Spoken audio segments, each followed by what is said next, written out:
Our topic, I get my delay down and I still mess it up. Our topic for today is suicidality with prescription medications. This had come as a suggestion from one of our earlier discussions.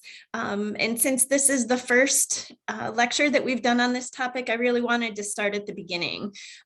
So first thing first, we're going to define what suicidality means in this context. It appears that there's a couple different versions of suicidality, but what really is it that we're looking at in terms of suicidality with prescription medications?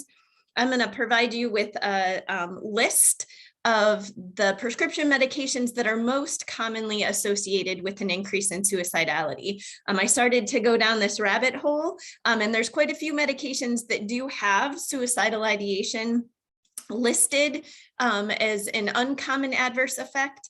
A lot of the oncology drugs, and but it seems to be potentially more related to the condition versus the medication itself. So I really focused on the classes. Antidepressants and anticonvulsant medications are where we're going to spend most of our time, and a little bit of time with the interferons. So really looking at those that are most frequently associated with suicidality. And then we're going to look at some of the evidence. So how common is this, and what steps can be taken to try to ensure safety in these patients? I was going to be overly ambitious and try to go down the mechanism route of why we see these different medicines, but not with didactic blitz, as Jamie calls them. There was just way too much to be included for that. So I figured this was a good first step. So let's get started defining suicidality. The American Psychological Association actually has something called the Dictionary of Psychology, and they define suicidality as the risk of suicide.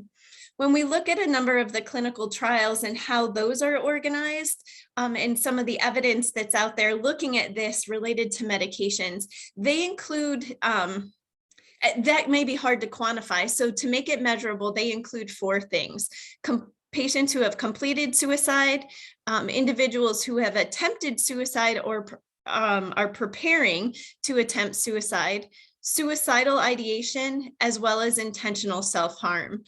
There was some discussion related to the last one. Does that actually belong there or not? But it is included for most of them. So these are really the four different behaviors that we're going to be talking about when I talk about suicidality, at least for the duration of this presentation. So recognizing that that's what the behaviors are that we're not hoping for, but have been associated with medications, what are some of the more common medications that we do see suicidality associated with? Now, these all have warnings specifically for that they have warnings that include suicidality. I will make that distinction. So anticonvulsants and antidepressant medications both have specific warnings and precautions for suicidality and depression. Interferons has a little bit more of a neuropsychiatric depression and suicidal ideation and suicide attempts. So theirs looks just a smidge different. And then Accutane, so the acne medication, the Isotrentinoin, and Chantix, our tobacco cessation medication, the Varenicline, also have specific warnings related to suicidality. So I did include those. Can you find listings of suicidality with other medications? Absolutely. As I was trying to search for a complete list and to determine where I was going to draw the line, because the number of medications was relatively large, I guess it shouldn't have surprised me, but it did a little bit, that some of the most extensive lists of medications that have been associated with suicidality are on lawyers' websites. And they include all kinds of medications, steroids, a bunch of chemotherapy medications, benzodiazepines, opiates. It really, some of the blood pressure medications, there were a few diabetes medicines that were listed. So it really got relatively large. So that was how I limited it to at least this group that has a little bit more robust data. Although for a couple of them, I'm going to robust may not be the best adjective for it. So let's take a peek at what the data says. So if we're saying that these are associated with suicidality, how much is that actually the case? I started with anticonvulsants, not because they're the most prominent, but just because they come first alphabetically. For this one, I did use, the FDA did a statistical review of a number of different clinical trials. It did not include some of the most recent medications that have been approved, as it was conducted in, I think the mid 2000s. Let's see if I had it on there. I don't have it on there.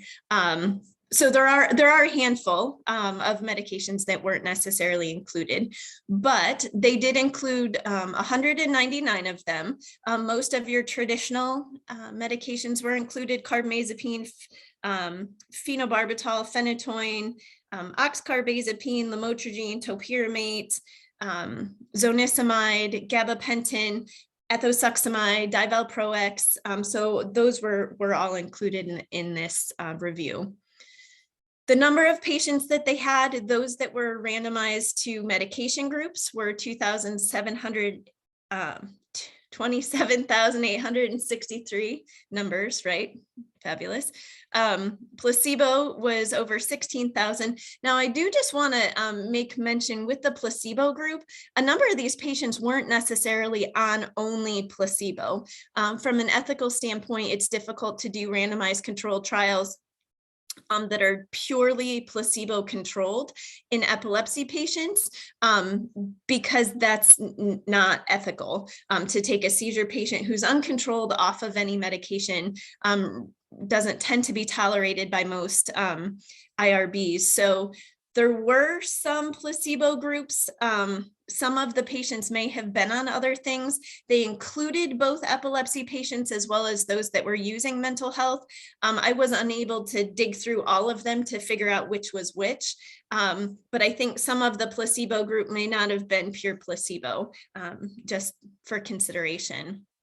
When they looked at all of this data, so the average age of patients that were included was 42. They did have some pediatric and adolescent trials that were included, although the vast majority were of adults. 55% were female, most of them were white. There were a few other ethnicities that were included, but predominantly the population was Caucasian, and most of the trials did take place in North America, although there were a couple others that were conducted in other locations.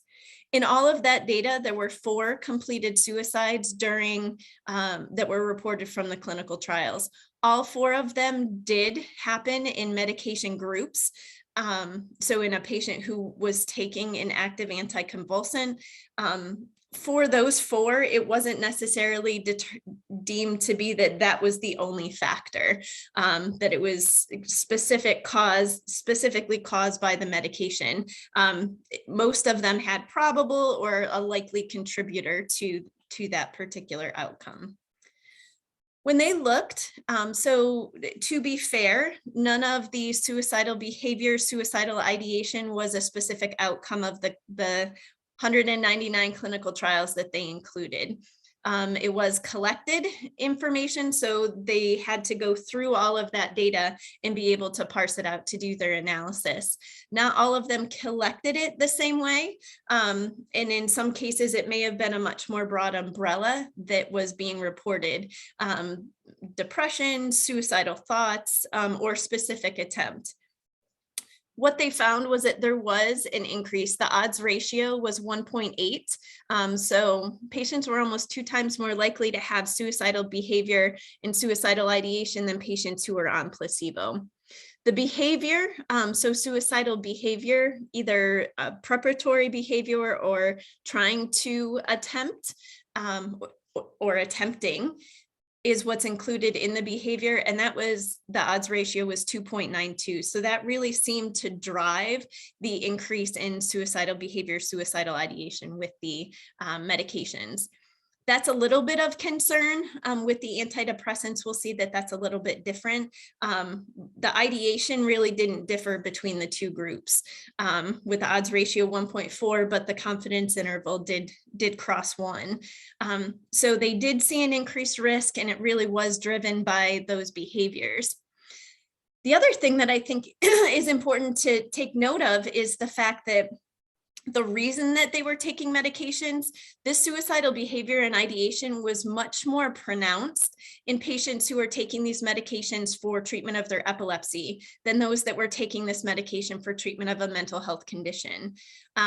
It could be argued that those with mental health conditions that were on a valproic acid or a lamotrigine may have additional supports in place, may have counselors, may have access to other resources that they need. So maybe that was part of the reason why, but it was a pretty pronounced increase with the patients who had an indication of epilepsy versus those with mental health issues.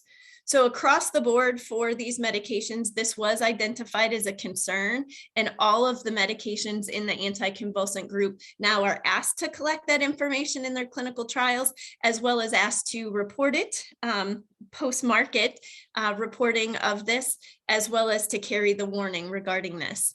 The risk seemed to be greatest earlier in treatment. Most of the trials, there was not much data past the 24-week mark, but it did look within the first couple months, starting at week 1, and then within the first couple months was the largest time frame for risk of the suicidal behavior or ideation. Oops, there we go. So yes, we did see it with our anticonvulsants. How about our antidepressants? I think this is probably one of the classes that most people think of. Instead of using the FDA statistical research, I decided to use one that was a little bit more recent and did include duloxetine, which wasn't included in the FDA's report because it wasn't available yet. So the FDA had evaluated a number of different trials, 24 different trials over 4,400 patients, and they found that the prevalence of suicidality in patients on antidepressants was double that of those on placebo. So it was 4% compared to 2% in placebo. So in Europe, these authors wanted to take a look at additional clinical studies and specifically look at these particular antidepressants that are used most commonly and see what they're seeing in terms of numbers, if it's consistent with what the clinical trials that were included in the FDA report showed, because they may have slightly different populations, and the clinical trials also tend to be a little bit cleaner of a population, those that don't have a lot of comorbid conditions. So they did include 70 different trials. They tried to include those that were not just double-blind placebo-controlled, but naturalistic trials, as well as case-control trials. So these are the medications that were included: duloxetine, fluoxetine, paroxetine, sertraline, venlafaxine, and then imipramine was also included, but it was considered a control drug because it was the active comparator in a handful of the trials. The main outcomes they were looking at were going to focus on the suicidality, but they did try to take into account a couple other things, including aggressive behavior and akathisia, with the consideration that that might be driving some of the suicidal behavior. So what they found, I didn't want to do this in terms of percentages because the percentages got super small. It was like 0.2% for some of them. So this is just the number of events that were reported. The number of events do not match the number of patients because one patient could have multiple events. So just kind of keep that in mind. So the number of completed suicides that were reported, there was 1 in the duloxetine group, 1 in the venlafaxine group, 1 in the imipramine group, and 2 in the placebo group. For these, a couple did happen. 2 of them happened prior to randomization. So the patient was part of the clinical trial, but really had not been randomized. They were randomized, but hadn't started taking their medication in the duloxetine or imipramine groups. Suicide attempts, as you can see, so 8 for duloxetine, 5 for fluoxetine, 18 for paroxetine, 9 for sertraline, 3 for venlafaxine, 2 for imipramine, and 22 for placebo. Suicidal ideation. So between attempts and ideation, unlike the anticonvulsants, we actually see a little bit more consistency in this antidepressant data set. And then when they pulled all of the information together, they did see some differences between the medications, where paroxetine did appear to have more events. It wasn't considered to be the highest risk, but just numerically had the most number of events of the active medications. But interestingly, our placebo group, they had almost 50 events, which was the largest numerically of all of them. So yes, suicidality was happening, attempts, completions, as well as ideation, but it was happening across the board, not just in those who are on active medications. When they evaluated that data, they found that there was no difference in suicidality for adults. And again, most of these trials, let me see if I wrote down how many, most of the trials were in adults. They did include children and adolescent trials as well, but they didn't see a difference for the adults. They did see the difference for the kids. So those that were pediatric or adolescents, the odds ratio was 2.24. So that was where we saw the difference in increasing amounts of the suicidality behavior in patients that were on antidepressants. They did break it down to look at ideation versus behavior, so attempts. And interestingly, even though numerically it looks like it was about even, there was only an increase in suicidal ideation statistically in the kids. So for the adults, there was no difference for behavior or ideation. For the kids, they did have an increased risk of ideation. Now, that may be slightly more beneficial. I'm not saying suicidal ideation is good, but if it's between ideation and behavior, ideation may be the better one to have, because then we can get some supports in place and potentially have an intervention versus them actively preparing or attempting suicide. Now, because we see that signal with the placebo, it does call into question whether or not the antidepressants are only moving suicide rates in that direction. So to be fair, this was, I think I forgot to put the citation down. I'll add that. This was included in a methodological meta-analysis that was done looking at how we're collecting and evaluating suicidality. And what they found was that there are some instances where they do see increases in prescribing rates of SSRIs. So this was essentially a doubling of the prescription rates in Sweden, and they saw suicide rates reduced by 25%. They found the same thing looking at a database in Italy, where the prescribing of SSRIs went up 36% and the suicide rates went down 18%. So that would suggest that there are some patients where those are going to go in different directions. It seems for them that's most consistently in adult patients or even geriatric patients, where it seems to have much more of a protective effect. So something we'll need to keep in mind related to who we're prescribing this for. These last couple will be kind of quick. There's not quite as much information. The interferons for quite a while have been associated with increases in depression and suicidality. Their information does tend to be folded together a little bit, but I was able to pull out some prevalence rates from some of their clinical trials. Now we have quite a few different interferons, so interferon gamma, a few different forms of interferon beta that we use for multiple sclerosis, and interferon alpha. We saw pretty consistently that the prevalence of suicidality was less than 5%, and the prevalence of suicidality in placebo patients is not zero. So patients may have some type of inflammatory disease, autoimmune disease, they may have cancer, they may have multiple sclerosis, they may have another neurologic condition. So that itself seems to carry a risk. And not all of the studies saw a significant increase over placebo, but definitely something to be mindful of, that this does appear to occur with the interferons. It also has been reported most frequently early in treatment. Most of these were not in pediatrics. These were the adult numbers. The one pediatric one that I found did look to be slightly higher than the adults. So even though these top numbers are more adult numbers, something to keep in mind is that the pediatric numbers might be a little bit higher. So again, something we may see, not one of the most common adverse effects, but something that patients really need to be aware of that can happen with the use of the interferons.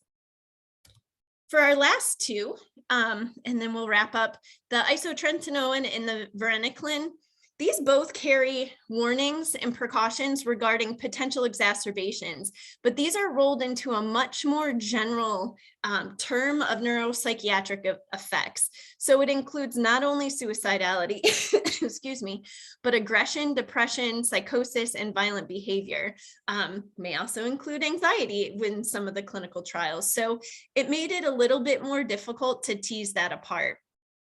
For the reporting, prevalence for the isotretinoin appears to be in the 1 to 10% range, although it's not well defined because in the clinical trials, it wasn't one of the things they were specifically asking about. So it often got lumped into a general psychiatric bucket. For the Varenicline, they specifically limited the patient population. They couldn't have any mental illness, any active mental illness or recent mental illness in their initial clinical trials. So most of this came from post-marketing reports that these side effects were starting to happen. So it's hard to quantify how often that occurs, but it's often enough that the FDA has been concerned with the frequency of these being reported and has required that they have these warnings and precautions on there. So not as clear of a picture of where it falls with these two, but still a concern. So what are we supposed to do with all of this data? One thing I will just make sure that we take a step back. It may not be driven only by the medication. It may be some combination of other psychosocial factors that are going on, as well as the other comorbid conditions the patient has. I think it's going to be really difficult to tease those apart to very clearly say, this is the risk of this medication. So keeping that in mind, I think we just want to be able to use our medications as best we can, as safely as we can for the patients. So evaluating the risk of the patient. So what do they have? A lot of stressors that may increase their risk for suicide before we even add a medication on board. The ages of the patient. So maybe we'll be a little bit more reluctant to start one of those medications in favor of trying something different for depression, like psychotherapy, to try to help patients and mitigate that risk, especially if they're younger. So that's why we see oftentimes that delay in starting antidepressants in kids. Education, making sure that we're talking to patients and family members, caregivers about the truth regarding these risks. As I started looking, there's all kinds of information out there, good stories, bad stories. You're a terrible mom if you do this. You're a horrible, you're the best father if you get this on board. Like, it's really conflicting information. So making sure that we're comfortable sitting and talking to patients about this. However you're going to find that narrative, you need to find it to have that conversation, because chances are they're super overwhelmed and it's going to be something important that they hear multiple times early in therapy.